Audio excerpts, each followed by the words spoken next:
Assalomu alaykum barchaga. Mana bu MPPT kontroller. Bu mana bu ko'rib turganingizdek quyoshdan kelgan yorug'likni ya'ni tokga aylantirib akkumulyatorga beradi. Yana mana bunday telefonlarga ham zaryadkaga qo'ysa bo'ladi. Hozir bularni olib tashlaymiz. Hozir mana endi olib tashladik. Mana endi hozir bu yoqqa akkumulyator ulangan mana bu yoqda ikkita yana kabel ulangan. Mana bularni olib tashlaymiz. Bular kerak emas. Hozir mana quyosh panelidan kelyapti. Mana bu yerda akkumulyatorning rasmi bor. Akkumulyatorga zaryadka beradi mana shu yerdan. Bu yoqdan 12 volt. 12 voltni keyin bunday o'tkazib bu yoqqa beradi 12 voltni.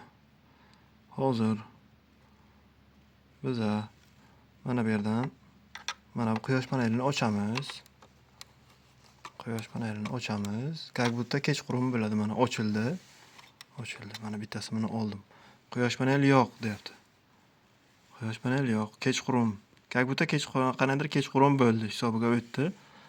Mana endi akkumulyatorni ham ochamiz. Akkumulyatorni ochdik. Mana o'chdi. Mana endi bunda tok yo'q. Hozir buni mana bunday ustida parametrlari bor ko'rsatib o'tilgan. 390 wattdan 390 watt bilan 12 voltlik akkumulyatorni zaryadkaga qo'ysa bo'ladi.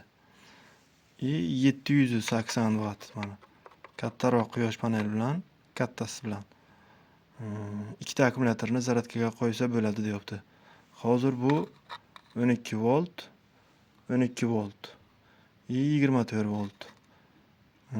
Beradigan tok kuchlanishi 30 amper. Xo'sh, maksimalni 50 volt.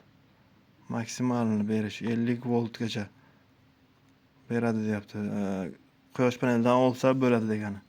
Quyosh panelidan 30 amper 50 voltgacha quyosh panelidan olsa bo'ladi. 380 watt 390 780 wattgacha uni farqi yo'q. Qancha quyosh paneli katta bo'lsa, shuncha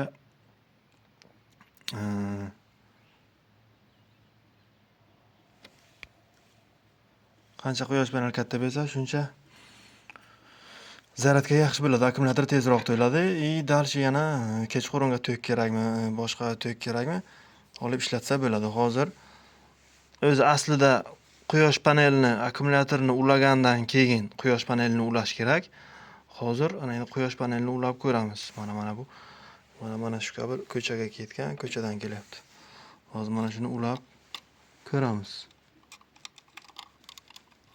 Xo'sh, 1 daqiqa men ulab olaman. Mana endi quyosh panelini o'zini ulab oldim. Hozir bu yerda tok o'ynab turibdi. 13.9-14 voltgacha. Hali akkumulyator ko'rayotgan bo'lsangiz ulanmagan. Mana tok o'ynayapti. Quyosh panelidan keladigan tok o'ynayapti. Mana tushyapti 14dan. 14dan ko'tarib ketyapti.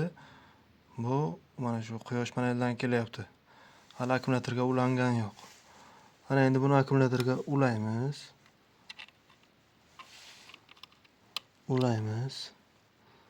Mana akkumulyatorga ulandi.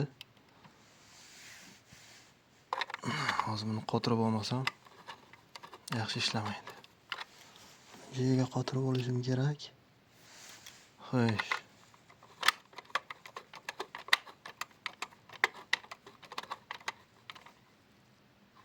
Mana jiga qotirib oldim.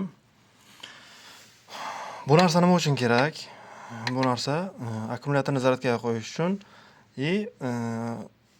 avtomobilni invertor bo'lsa, mana shu 12 voltni 220 qilib beradigan invertor bo'lsa, mana shundan menda invertor bilan ham chiqargan videom bor.